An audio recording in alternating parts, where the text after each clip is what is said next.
One of the more interesting things that I've heard many times in my years in education is, well, this school didn't work for my child, or this particular school system did not work for my child.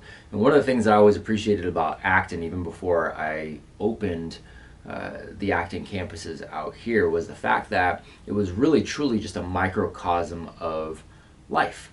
There was not any way to really say Acton doesn't work, because as long as character remains solid, as long as there's a work ethic and a plan and moving forward and kind of that growth mindset, then Acton works for everybody just as much as life works for everybody. So one of the kind of analogies that I often use is that of being, kind of a personal trainer for a gym. And a personal trainer can have all the knowledge in the world. You can have all of the relevant equipment to get in shape. You can give all of the recommendations for how to eat, what not to eat, how much of it to eat. You can have all of those things in place.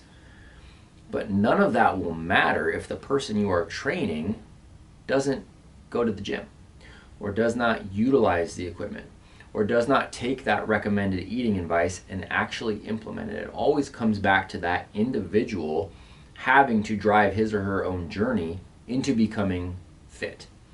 Acton is very much set up in that way. We can have the path laid out, we can have the rules to the game laid out, we can have all of the relevant support, we can have all of the challenges, the quests, the projects, all of the academia, everything laid out. But if the hero decides that he or she is not going to implement the tools that are at his or her disposal, then nothing will happen.